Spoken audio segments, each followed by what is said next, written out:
Ladies and gentlemen, I just recorded an awesome interview with Charles Frawny. We talked about this book, The Occult Among Us, excuse me, not The Rise of the Occult, that's his other book. Great stuff. I made a mistake in the beginning. I had my wrong microphone selected, so you didn't hear this nice radio timbre that I've worked very hard to cultivate with all my sound processing software and things I got here in hardware. So I apologize for that slight little problem. And I forgot to mention during the show that I am doing a series right now on my Substack, meretradition.substack.com.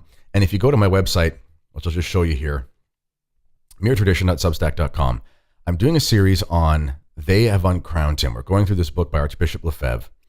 And it's basically a sort of a series of lectures and classes through the errors of liberalism, which I think is fascinating given all of the talk about politics and the Republican National Convention, all those kinds of things. So check that out. But most importantly, check out Charles's books that we're going to talk about in the show, which you're going to see right now.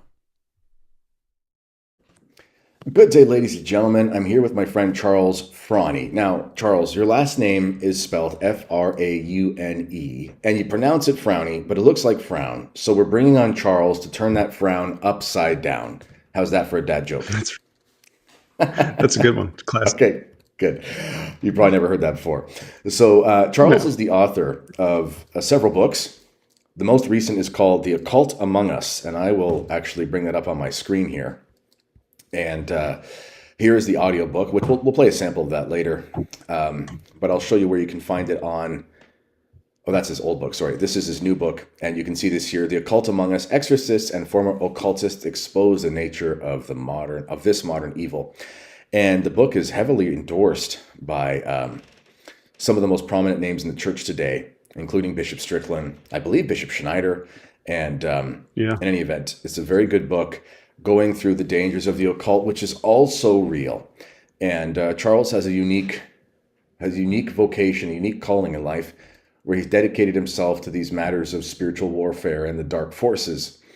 And he does a lot of good work. So we're very happy to have you on. Thanks for coming on today. Yeah, thank you, Kennedy. I appreciate coming on the show. So this is a follow-up to The Rise of the Occult, which I narrated, and people can find that on Audible. Excuse me. And by the way, the links for all this stuff, for Charles' stuff, will be in the description area to this podcast, whether you're watching on YouTube or listening on iTunes, Spotify, etc. And the first book in this series, The Rise of the Occult, it's essentially sort of the testimonies of people who have got out, right? That's the crux of the book. It's a lot of research and interviews you transcribed and put into a narrative format. It was very well done. And this one is about how the occult manifests itself among us and even in the church. So perhaps you could just give us a general overview of why people ought to read this book. Yeah, so as I think one of the three endorsements, as you were highlighting, is from the Exorcist in D.C., Monsignor Rossetti. And in his endorsement, he pointed out why people should read this book. And he focused on parents, and not just parents, anybody, priests, bishops. Let me see if I can find, he said, if I were a parent, I would have my children read this before they might be tempted to dabble in the occult, lest they do so thinking it to be harmless. The occult is springing up everywhere, and this book exposes its many faces, sometimes obvious, but other times hidden. So this book, as you were saying, The Rise of the Occult has a narrative structure, which I think is very appealing. It's longer, it's like 350 pages. But there was so much to tell. But to follow these 16 former occultists and all these exorcists who were commenting as well, and other people I interviewed, and it laid out the whole story, the whole event of what happens to you when you go into the occult and then try to get out.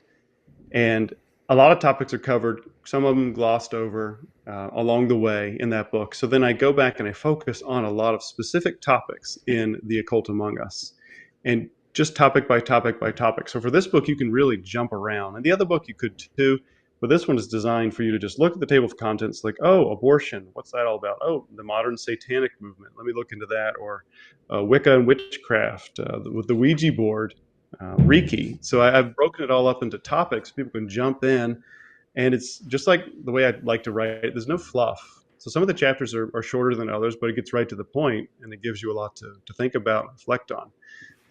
It's a good manual, guidebook, reference book. One of them somebody referred to these books as a catechesis on the occult. Mm. So kind of a good way to look at it. Very good. And I just realized I had the wrong microphone picked. This sounds much better. So that's annoying. Yeah. I'll make sure I'll record a sort of intro thing that I'll edit after saying, bear with that's not a very good advertisement for me as an audiobook narrator, is it, Charles, that I have my silly MacBook Air microphone and not this nice, expensive setup and so forth. So we're back with with the voice you're used to, ladies and gentlemen. Yeah, that's great. Yeah, honestly, Charles, my oldest son will be turning 9 in October. I almost forgot. We have 6 kids, 8 years old and under at the moment. So sometimes I forget what day of the week it is, as much as I often forget their names. And so he has no concept of any of this stuff, but eventually, because we homeschool and all that, but eventually, he's going to have to do something, whether it's, we'll probably send him to a good traditional Catholic boarding school. But even there, people come from different families, you think everyone has the same values, but parents have different rules about what TV they're allowed to watch at home and different video games and things like that. You can't. So you do have to, at a certain point, you have to prepare your kids. So I'll probably have him look into this book when he's, 12, 13, 14 or something like that, going off to boarding school, because he has to be aware of just the great disorder. So I want to get into some of the topics in this book, and we talked a little bit on text before this. So the first about 3 or 4 chapters, really, well, actually 6 or so, you do a lot on witches and witchcraft and Wicca. So I think a lot of people are under the impression that basically, Wicca is witches. It's kind of like synonyms, but they're technically different things, or they've been used in different ways historically. Could you give us just a basic overview of what witchcraft is versus Wicca? Is it kind of like Aristotle, where all men are mortals, but not all mortals are men? All Wiccans are kind of like witches, but not all witches are Wiccans. Is that kind of how it works? Yeah, it got really confusing, which is why I had to dedicate some time to distinguish it. And as one of the people, I didn't interview her. She's an online witch. She's an active witch. I listened to a lot of her videos, and she made the point repeatedly that people get these confused, witches and Wiccans. Wiccans tend to bind themselves to kind of a certain creedal, a very vague creedal system, like the Wiccan Rede, the Law of Three, and something else. But witches are really just free-spirited. They can do whatever they want. But witchcraft can be added to your practice. So Wiccans can be witches as well. And originally, Wicca was a religion for witches. So the distinctions were really like almost arbitrary. Witches will say that they have more autonomy because they don't bind themselves. Like a Wiccan may say to a witch, well, you got to follow the Wiccan Rede. And the witch is like, wait, no, I don't follow Wiccan anything. And you don't need to as well. So I think that's one of the big things that are certain, very minor. And one big point I have in the book is people can lay these off to the side. No Wiccan is bound to follow any moral principle, but they seem to kind of bind themselves just to take the label of Wiccan upon themselves. They bind themselves to the Wiccan Rede, which is, basically do no harm. And the Law of Three is that whatever you do will come back to you threefold. So do good, otherwise threefold evil will come back to you. But the witches don't have to follow these things. But then, as you were saying, you can mix them up. You can be both, and you can blur the lines. And it's man-made. It's invented. So it doesn't really have a real solid distinction. Yeah, if I'm not mistaken, Wiccans a lot of the time are big on sort of the forces of nature. Am I correct on that? Yeah, and this is one of the points about energy. The idea of energy is ubiquitous in the occult, and they think energy resides in nature, and they kind of summon it or channel it or embody it. Not really embody it, but they work with energies within nature. Often Wiccans are portrayed as nature-loving, very earthbound.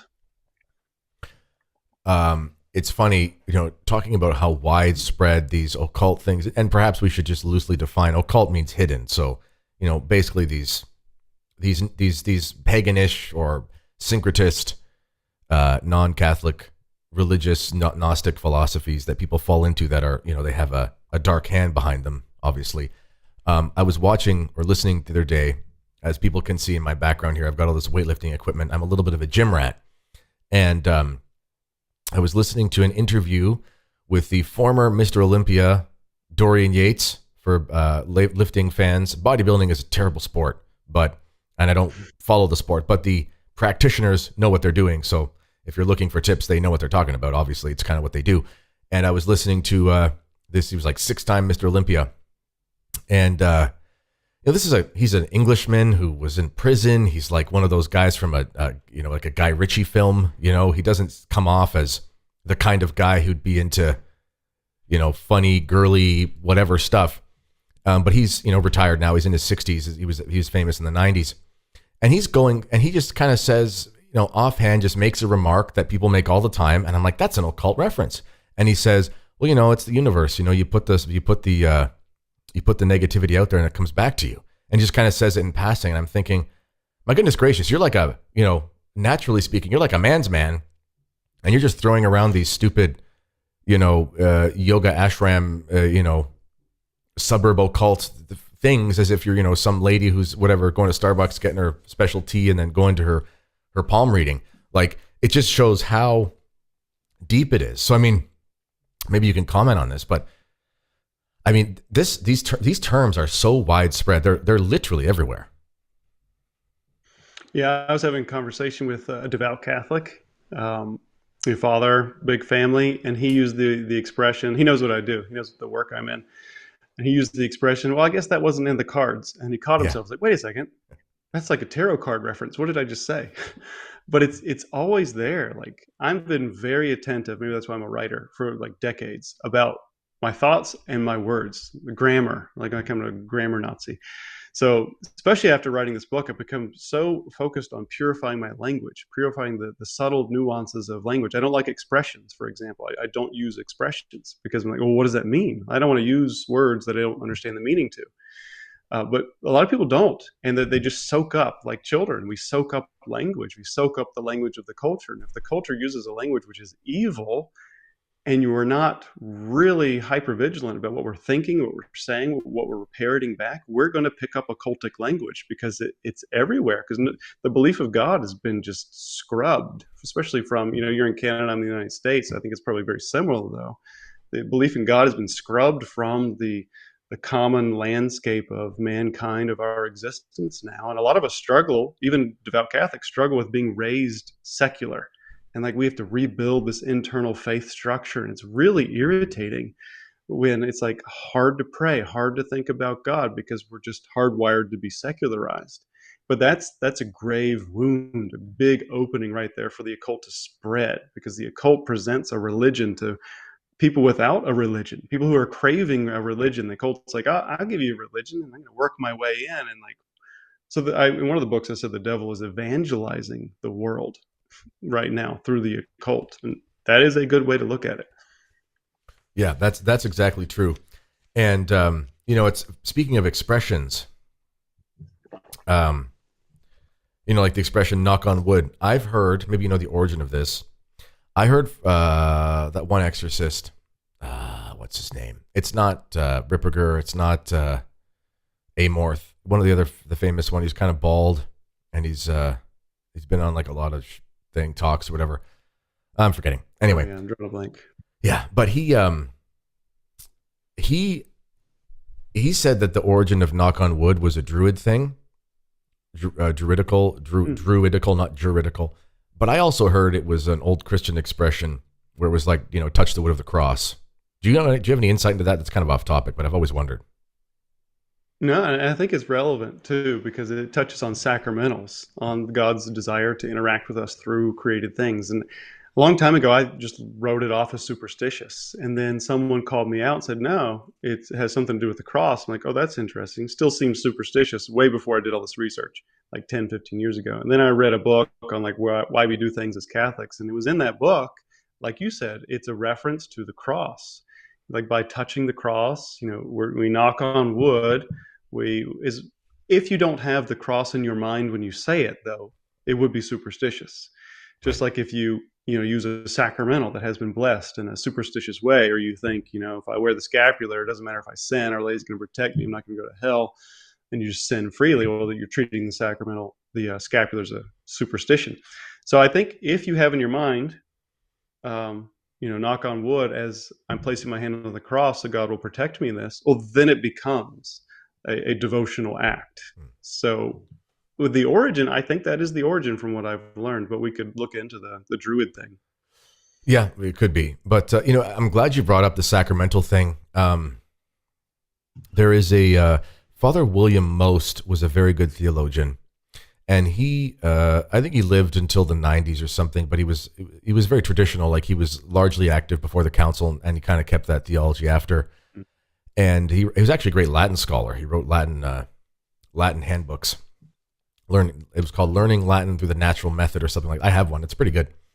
And he wrote about the scapular, and he was very insightful, and he basically said the thing about the scapular is that it doesn't have a magical power in and of itself. Obviously, priests can bless things, and they have a sacramental power, and there are different intentions behind particular blessings. But he says it's a garment of faith. So you wear the scapular as a sign of your devotion, and what it is it's sort of a reminder every time you see it, and you feel like I have one on right now, and you see it and you feel it and so forth, and you touch it, you take it off before you go in the shower, you put it back on. It's this constant reminder that that you're committed to being under the mantle of Our Lady, and we are human beings who need the physical things. So even that simple act of, people will say, "Oh, I never take mine off, even if I go in the shower." It's like, well, that's a good way to ruin your scapular, but it's also missing the point. You're not the promises of the scapular. You won't die without your scapular and so forth. We're reasonable as Catholics. You could slip and fall in your bathtub and crack your neck if you're not wearing your scapular, but the scapular is not going to stop you from slipping and falling. The point is that the devotion to the promises of the rosary and the scapular itself are the act of faith in your soul that is going to make it so that you don't die in a state of mortal sin because of your devotion to it. But it's not the cloth itself. That's an important distinction people have to make. Mm-hmm. And in the faith, I'm doing a lot of research on sacramentals. Faith is key for sacramentals to function. If we don't use them with devotion, with piety, with faith, then they don't work. We actually can turn them into superstitions, kind of like you're saying there. And if we look at the scapular, put it on, we think of Our Lady, we will kind of a silent, unspoken prayer to her. We should, pray always. That's one way to do it. Then she sees that prayer. She sees that love and affection, that trust we have in her, and she rewards us. God rewards, Our Lady rewards, the saints reward us when we turn to them with devotion. And that's how the sacramentals can really protect us, is we use them devoutly. That's right. I'm terrible at self-promotion, so I have to remember to do my promotion here before we move on. Ladies and gentlemen, if you're just joining us, if you're watching the premiere of this, I'm here with Charles Franny. Sorry for the first few minutes of audio. I did fix that, though. I have my better microphone now, so don't hold me to it. And I'm going to Italy this fall. Speaking of a place of Catholic devotion, with Father Albert Callio, traditional Dominican. A traditional Dominican who can find one. Well, we did find one, and we're taking him to Italy with us.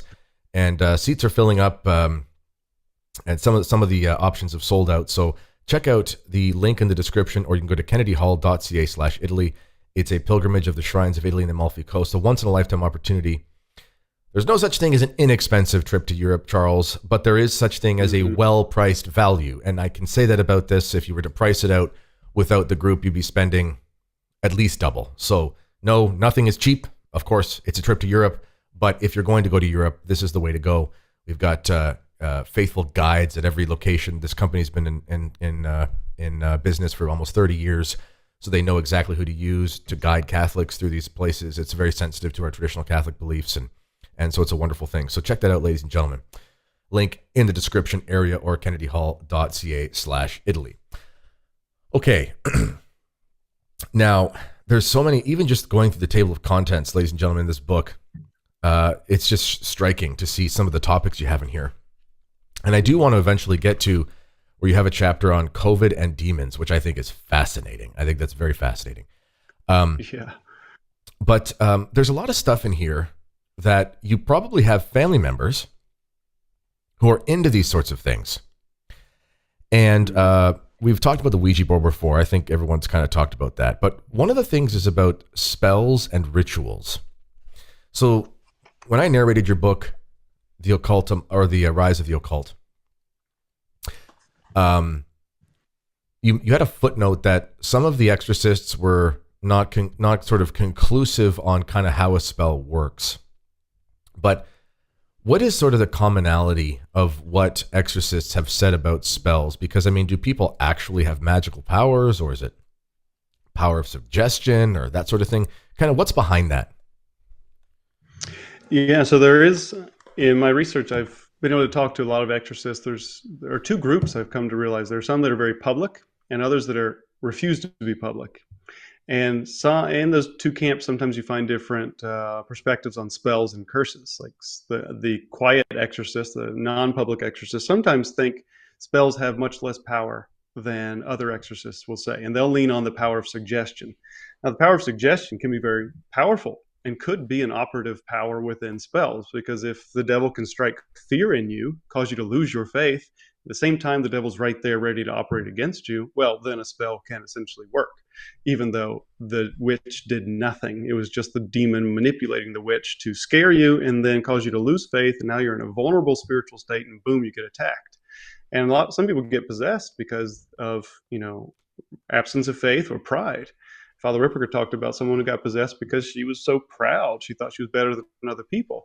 So spells can work that way. But then there are other people who see that essentially witches and Satanists, they have no power. Any spell they cast is them kind of making an agreement with a demon, and the demon then agrees. He's not going to promise anything. They're a bunch of liars, but agrees to go attack this person. And the demon's like, well, why not? I want to attack him anyway. Might as well do it. I've got this witch in mortal sin now because she asked me to do it. I'm going to go get this guy and see if I can mess with him. So the witch has no authority, or the Satanist has no authority to send these demons. The demons will do it, and then sometimes God will allow the demon to have a special moment to attack. And this is just, how God works. But we can be protected. This is why we need to be devout Catholics, state of grace, using the sacramentals, deep in a state of grace, not just, I went to confession recently, I don't think I've sinned. No, we need to nurture and let the state of grace flourish within us so that we're protected, not just from diabolical attacks through spells, but also through the manipulative culture, this occultic culture, so it doesn't get into our minds. So it's the demon that's doing it. It's not this mystical spell that has its own existence. It is a demon. The only power, the only activity, the only feet walking towards you, so to speak, though they have no bodies, are demons. And it's their manipulative power, their malice that is coming against you. Some exorcists say that spells can have more power if the witch increases her hatred for the person that she's sending this spell against. Now, if you look at it on the surface, you think, well, the witch has power. Like, no. Somehow, and exorcists will say there's so much more about this realm that they don't understand than that they do understand. So a lot of exorcists are saying what they've seen and what makes sense, but there's still so much mystery. So let's say the witch goes deeper into a state of mortal sin because of this added malice. Well, then the demon is extra pleased. He's like, all right, great. This is really working out. I'm going to let this witch see that she's, I'm at her beck and call. I'm going to go attack this guy double time. So she'll keep sinning. Because that's what demons are doing. As I talk about in The Rise of the Occult, they're manipulating the occultist all the time. They're working them over. They're baiting them like, hey, I'll give you these riches. I'll answer your request. But they never actually do. They just draw the occultist deeper into sin. So I think that's probably the best way, though there's more to say, on how spells are functioning. It's always a demon behind the scenes, but it also ties into our sin and their desire to make us sin more. Well, and I think, even if it was just the power of suggestion, we should probably spend a couple minutes talking about how strong the power of suggestion is. I mean, we know from medical literature that the placebo effect works. I mean, it's whatever the numbers are, 10, 15, 20, 30% in different trials. People would be given a sugar pill and people are given the real pill. And a significant amount of the people given the sugar pill have the same effects as the people given the real pill.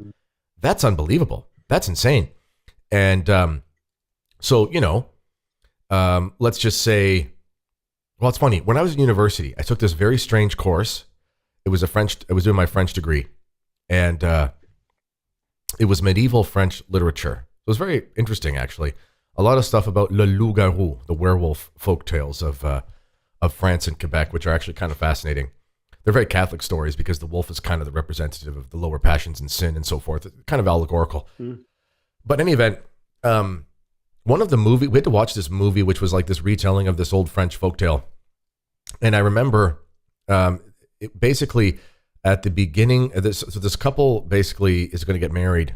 And just before they get married, these people basically dressed up as witches or something like that kind of approach this man at midnight or something like that and spook him that he'll be unable to consummate the marriage and have children and so forth. And you actually see that the power of that stunt actually stops him from consummating his marriage. It's not graphic, it's part of the story. And, the marriage falls apart and all these kinds of things. It's kind of like a very Macbeth kind of theme. It's sort of the downfall of this guy. And, if you are someone who is open to the power of suggestion and something spooks you, because you get spooked by things, and you start to allow yourself to go down that dark place and sort of think, oh my goodness, they put a spell on me and like I have a toothache and is that the thing? My knee is hurting, is that the thing? And so forth. Well, I mean, you could very likely get to the point where you think you have to go back to that person for the remedy. And then you will be making that conscious decision to do the demonic thing. So the spell has worked, even if it's just psychological. You are body, mind, and soul, and you can do things with your mind that will affect your soul. So I think, people can have their disagreements about the power of spells and how they work. But the fact is that there's a mechanism where even if it's not sort of magic, quote unquote, there is a reality where it can bring you down that dark path. And it makes perfect sense to look at it this way too, because that's what the demons do against us. The primary attack that the demons wield against us is in our minds. They're suggesting thoughts. They're suggesting, hey, do this because of this. They're manipulating us. They're brainwashing us. Essentially, if we let them, they're a constant drip, constant reminder. Don't forget about this. You should do this. Oh, God's lying. Remember with the temptation with Eve. Like, what did he tell you? Let's talk about what God said. And let me help you understand what he said and didn't say. And then I'll get you to sin as a result, because I suggested these things to you. So the primary attack from the demons is psychological warfare. So if they can train, witches, warlocks, gurus, whoever, to manipulate people as well, like you said, they present essentially that the curse is there. They suggest it to you, and then they have the remedy. And then they draw you in as their disciple. You start to pay them, and so I think that makes perfect sense. You know what? I just realized the occultists are like the government. We're gonna make up this climate scam, and then we're gonna tell you the only way to stop it is to give us your taxes. It's a story as old as time. They're like the same. Okay. Yeah. So okay. Now you talk in this book too about online witchcraft. And that really exploded during COVID, during the lockdown, when everything online. I think any YouTuber will tell you those were the glory days, my friends. The views that you got during those lockdown times, it's hard to recreate those. There's just more people were watching stuff. Yeah, I bet. But so what's that about? What's this online witchcraft stuff? Is it widespread? Is it TikTok? Is it Instagram? What's going on there? Yeah. So, for example, some of the statistics, which I have in both books, there are witches out there who are YouTube witches who have 200,000 and 400,000 subscribers. Like, I have a YouTube channel. It's pretty sad. So go subscribe, Slaying Dragons Apostolate. Find me on YouTube. I only have like 1.5 thousand people, which is pretty good, but 200,000, 400,000 subscribers to these witches. And it's not, they didn't buy these subscribers, because I watched a lot of the videos from one of them to get an inside scoop. And they have this, I call her Lola in the book. I don't use her real name just to not drive, people with bad intentions towards her, but she has very engaged subscribers, all kinds of comments in the underneath each video. And then you have, I think she said, and some exorcists said, and some of the former cultists said, that most covens now are online.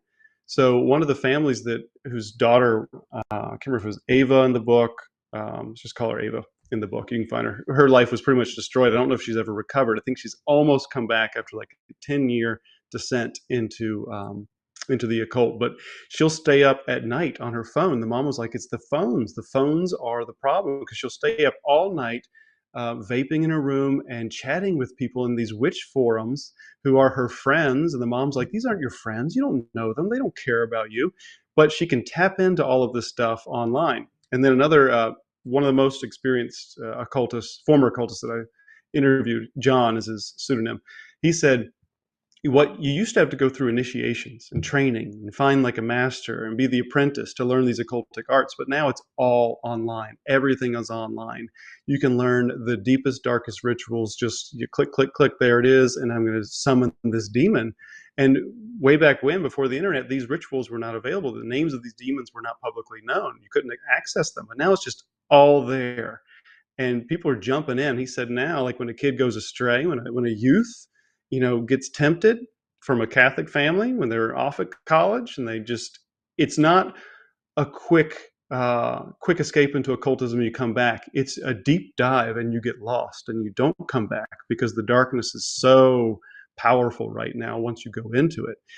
So you have, and you have apps on your phone. Speaking of online, I guess that counts as online. There are these ghost hunting apps. I have a whole chapter in the Occult Among Us about it. A former occultist told me about it, and an exorcist told me about it. I'm like, what are you talking about? Ghost hunting apps?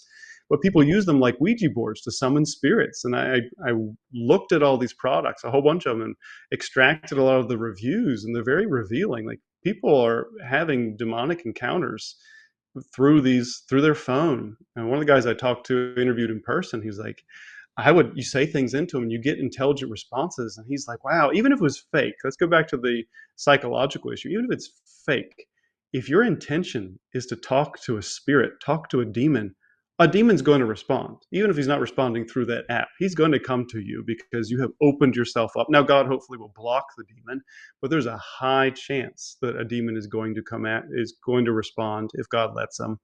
Say like the Ouija board. I mean, a Ouija board causes a lot of problems, but a lot of the times God blocks the demon from responding or from latching onto you, or he allows you to be scared. You never touch it again and you're okay. So you have these covens online. You have TikTok. I mean, witch talk is a thing. Hashtag witch talk. The number of views are insane. See, I'm looking down my notes. There were 19 billion views in 2021 of hashtag witch talk. And in 2023, there were 44 billion views of this witch talk hashtag. I don't even know how TikTok works, but that sounds really bad. So people there are forums that witches go onto to discuss how to be a witch and what to watch out for and what's good. There are all these online things. So it's really bad. And that's where COVID. So eventually we can tie into COVID and the demonic, whatever the title was.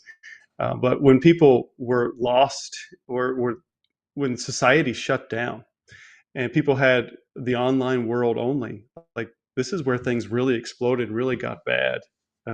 Got bad for the occultic, and it got good for people who were making, doing YouTube things like you were saying.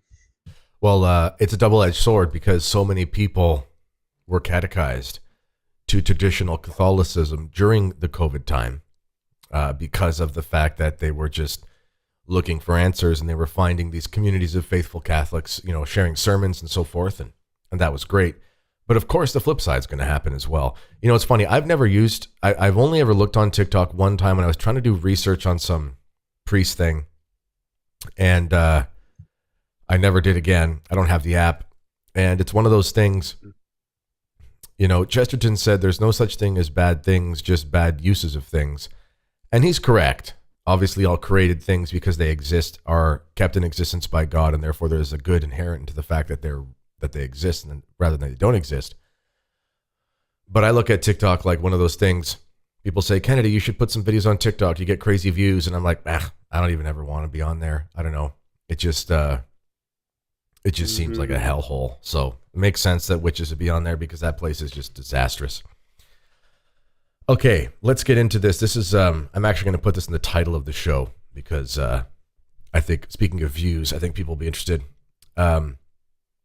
You have a chapter here. You talk about yoga and Reiki and things like that. Excuse me.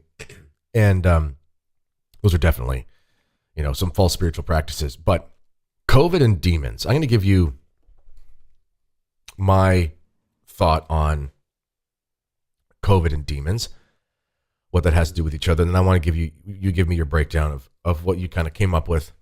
So I actually wrote a book called Lockdown with the Devil. And it's an homage to the Screwtape Letters style of writing, if you've ever read the Screwtape Letters to the viewers and listeners. And as soon as COVID started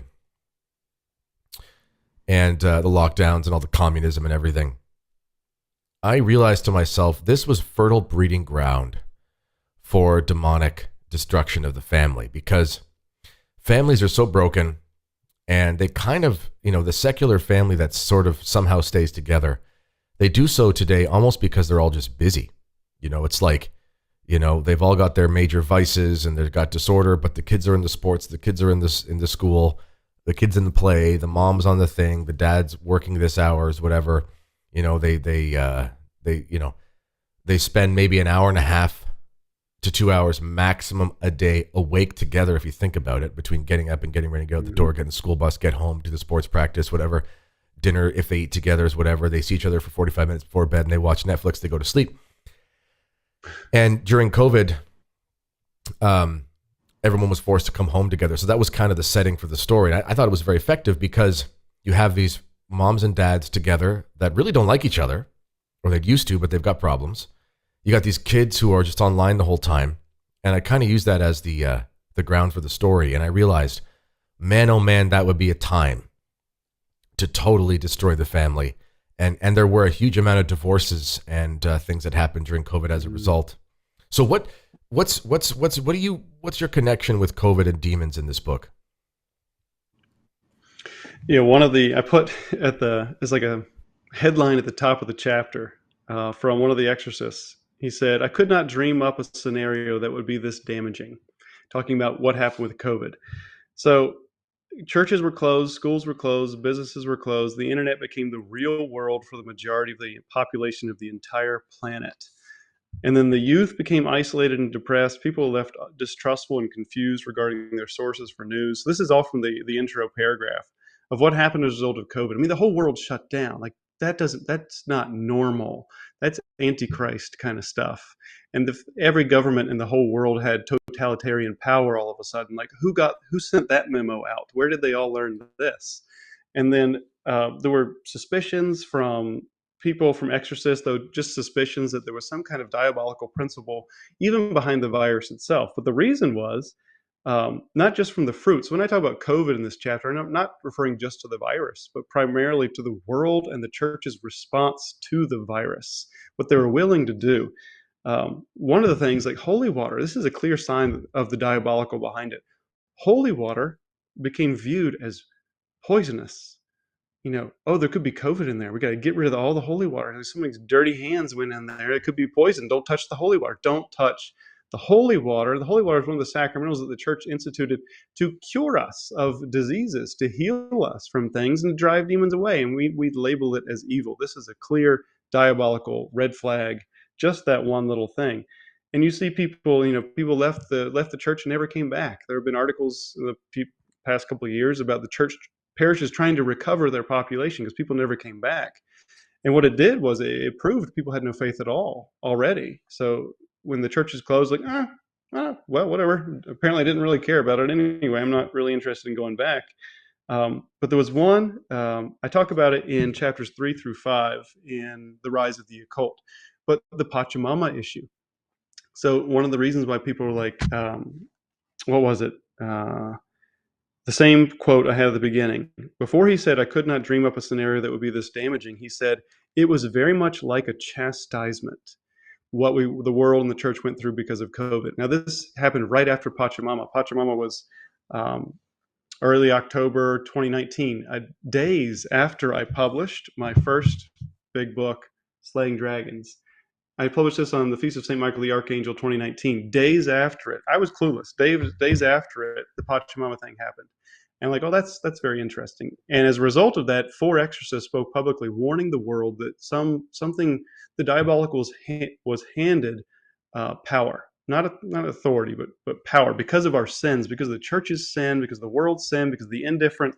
The demon got extra ability to act. And then, as I talk about in this, exorcists use mystics often, people with certain spiritual gifts, pretty much always tied to being able to see the spiritual realm in a certain way.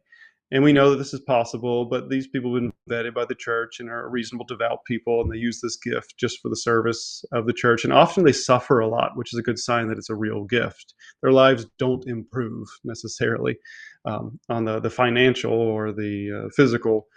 But these mystics, one of them was hearing demons speak a lot. That was one of the gifts. Often, again, it's a burden to be able to do this. But she described it as like the diabolical chatter. And the chatter was saying that the demons were up to something. Exorcists were talking amongst themselves like something weird is happening. The demons seem to be up to something. However they figure that out, in their prudence, they've figured it out. And then Pachamama happened. And then they issued this warning, and then COVID came, and one of these mystics told this team of exorcists, like, that was it. This is it. COVID is what the demons were getting all excited about. And you could see she's probably right, because the whole world and the church shut down and holy water became poisonous. I mean, the signs are clear. And then some people reached out to me, thankfully they could, to share that they had seen firsthand priest chaplains praying over people, minor deliverance prayers in the hospital who had COVID, and were healing real fast. We're recovering much, much faster than anybody else and getting out of the hospital. So that raised the question, like, is this somehow tied to a chastisement? And then thus the church's intercession through her sacramentals can relieve people of the burden of this virus. So there was a lot, and it's a short chapter, but there's a lot in there. That's awesome. And that's going to lead me into my last question. We're coming around 40 minutes here. We'll go 45 to an hour, but I want to just say a couple of comments on that. I am not a mystic. I will never pretend to be a mystic. If Kennedy Hall ever comes on YouTube talking about a prophecy he had, please call a doctor, because I've lost my ever-loving mind. Okay, actually, please call my priests and then tell them to instruct my friends in the Holy Name Society to take me back around the woodshed and beat some sense into me, because I've lost it. But we're Catholics, and we have intuition and things like that. And I remember when the Pachamama thing happened, I kept saying to my friends and my wife, and I'm just going off of the logic of Scripture. You know, one thing recently with this Republican National Convention, everyone is freaking out because there's been a squishy now sort of softening on the abortion position. That's obviously egregious. But I did a post yesterday and I said, ladies and gentlemen, the worst sin in the Old Testament is idolatry, because it's the Ten Commandments. The worst sin is false religion. And this is why the empires of the Old Testament fall. This is why the Davidic kingdom collapses. The Davidic kingdom does not collapse because David kills his friend because he wants to sleep with his wife. The Davidic kingdom falls because Solomon, who is the wisest man in the world, brings false gods into the temple. That's why it falls. God knows that we're sinners. God will not pull his hand back from a country because there's murder in the country and abortion is a type of homicide. God will not pull his hand back. Again, this is not me saying it's good. What I'm trying to say is there's an even deeper sin. The deeper sin is the religious liberty. The deeper sin is the religious freedom, where we equate the devil and Christ as if they have the same rights in the society, which is to say error has rights, which is impossible. And that's the deep sickness that is at the heart of the problems that plague Western civilization. It's at the heart of liberalism. Abortion is obviously is evil, but the way that the Ten Commandments work, it's the first three sins are against idolatry, blaspheme, and false worship. That's the first three sins, and they're in hierarchical order. And then after that is actually authority, which is honor your father and your mother, because a revolt against authority is a revolt against God. Now, there's a caveat there. You can have just rebellion and resistance against tyranny. The church understands that. But as a principle, and then under that is murder, which is interesting to think about, because those are spiritual sins. That's the point. And I remember saying to my wife and my friends, I said, we just had false idols enthroned in St. Peter's. I didn't predict COVID or anything like that, but I said, we will not get out of this alive. I just said, there will be something, there will be something that's going to happen, because we just cannot continue this way. We cannot enthrone a demon, an idol of a demon in the Vatican, and then think that things are going to be fine. There will be some sort of punishment for this. And then lo and behold, 6 months later, we have this COVID thing that starts, and it took me a bit, but I said, this has to have something to do with that. So you're exactly right. You're exactly correct that we don't have to waste 75 hours on Rumble and YouTube looking at lab leaks and things like that. Okay, that's important in the natural sphere. But what's really important is that this is the basic understanding of the Bible that is at the beginning. With sin enters disease and death. With sin enters disease and death. And you're so right. You're so right, Charles. Thank you for bringing that up about the sacramentals. One of the things that happens with last rites, when people receive the sacrament of last rites, often they'll experience a healing. And that's not the primary purpose, because obviously it's to prepare the person for death, but because it is the power of the church, and the church restores us to the state of justice. And in the state of justice with Adam and Eve before the fall, there is no disease. And so we should expect these things to happen. And in the traditional ritual for blessing of holy water, for exorcism of holy water, it's very explicit that the uses in there include a defense against pestilence. And the fact that they were saying no holy water, it's just like, what are you guys doing? I mean, it showed that there was no faith. There was no faith. There was no faith amongst the hierarchy. I mean, obviously there's individuals, but as a whole, there was no faith in the power of the church. So that brings me to my next thing, though, because you mentioned that sometimes exorcists will work with what they often call sensitives, right? People that have this sort of, and you're so correct that they have to be vetted by the proper people. And one good sign is that their life isn't made better by these spiritual gifts. It's like the anti-Medjugorje. In the Medjugorje, they see the Madonna, so to speak, and they get rich. Whereas this, it's like, no, they see the Virgin Mary and then they get in a car crash. Not that we're wanting these things to happen, but it's God is going to keep the real mystics humble because he knows the dangers of this. And St. John of the Cross is so clear on this. So you talk about, I'm looking at the book here. Which chapter is it? It is, chapter 22, spiritual gifts in the occult. I'm writing on the charismatic renewal. Just like you, I'm making so many friends talking about these things you're not supposed to talk about. And there's a very big difference. So the devil can feign miracles. This is in the Bible. This is Simon Magus that St. Paul talks about. There are such things as demonic prophecies. The devil has, I always say, he's like, like stockbrokers or poker players who are basically able to predict the markets or the next hand because of their above average understanding and intelligence of the odds. The devil has that, times a zillion. And therefore he can, in a sense, predict the future, even though he's not really, but he's predicting it beyond reasonable doubt. This can happen with people in the occult. So why don't you go into sort of this idea of the spiritual gifts in the occult? Yeah, it really ties into a lot of things. The occult is a mockery, a counterfeit of the one true faith. Our Lord wants to give us all these gifts, spiritual gifts, sacramental gifts, the sacraments, both internal, external. But in the occult, people want power. They want divinity, self-initiated, self-originating divinity. They want to be superior to others. They want to exert their will on the world. They want to be the cause of the change in their life. They want to be autonomous. They want to be godlike.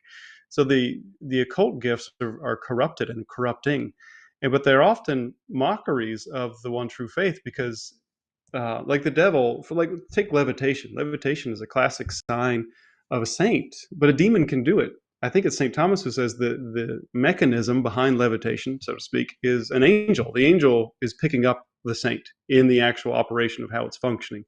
But a demon can also pick up an occultist. And I think there's a prophecy from, who is it? One of the doctors of the church, just completely jumped out of my head, who said that the Antichrist will be levitated up into the air as a sign of his divinity, like after his fake resurrection. And then St. Michael will then smack him out of the sky. And that'll be the end of the Antichrist. I can't remember who it was. St. Robert Bellarmine comes to mind. But so there's the levitation. But you also have these gifts, let's see, where are we?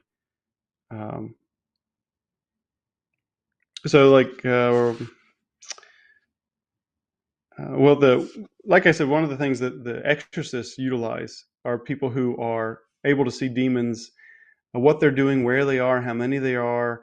They can see the wounds in people that demons are latching onto. So all these good things that can be then used to help the exorcist heal the person. But I'm trying to remember where it is. One of the criticisms that came up about occultic gifts. Well, there are actually some very interesting things. So this chapter is kind of complicated. One of the theories is that some of the gifts that people have are leftovers from the fall. I'm not sure if you've ever heard this concept before, but prelapsarian gifts. So we had all these preternatural gifts. Adam and Eve did, not we. They were the only ones. They lost it all at the fall. But there's one theory, and apparently it's pretty prominent in the church. It's not official, that some of these gifts linger, and some people can have them. And it could be the gift of being able to read people, whatever that means, or knowing where things are in the world. It's kind of an infused knowledge. It's still mysterious. There's a book I reference in here if people want to know more about it. I think Sophia sells it. Monsignor Rossetti has mentioned it. It's called Occult Phenomena in the Light of Theology. It's by an abbot, Alois Weisinger. So if these then are natural gifts, so you have this natural ability, and the demons can mess with these. So when it comes to people with occultic gifts, these are either operations of the devil, trying to pretend that you have this power, but you don't because it's him, or it's a natural gift that you have, being able to read people, read souls, being an empath, as they talk about, and the devil manipulates that. So in one family, this is very interesting, Ava's family, Ava is the kid in the occult.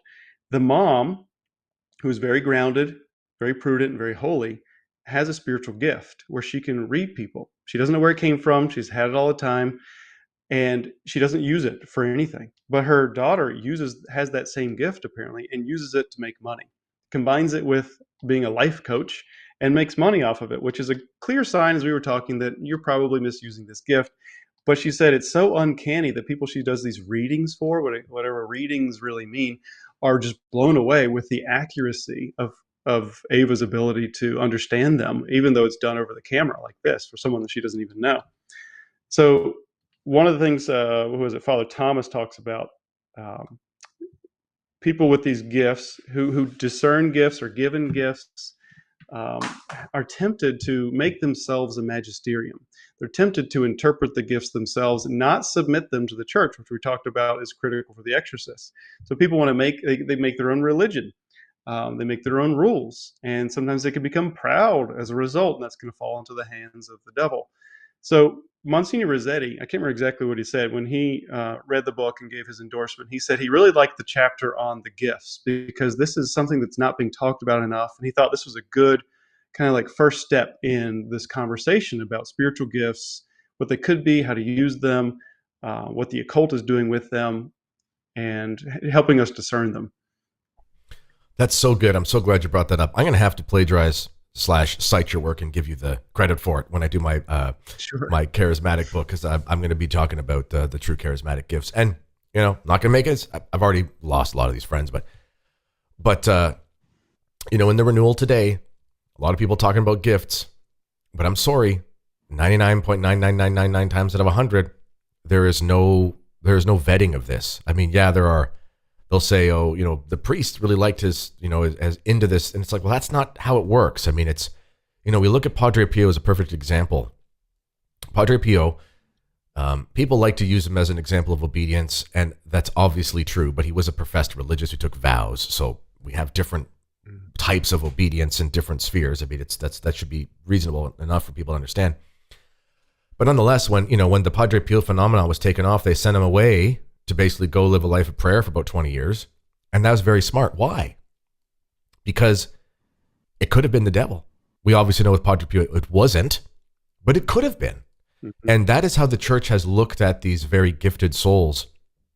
St. John of the Cross is very clear on you should never desire these gifts. You should never ask for these gifts. Mm-hmm.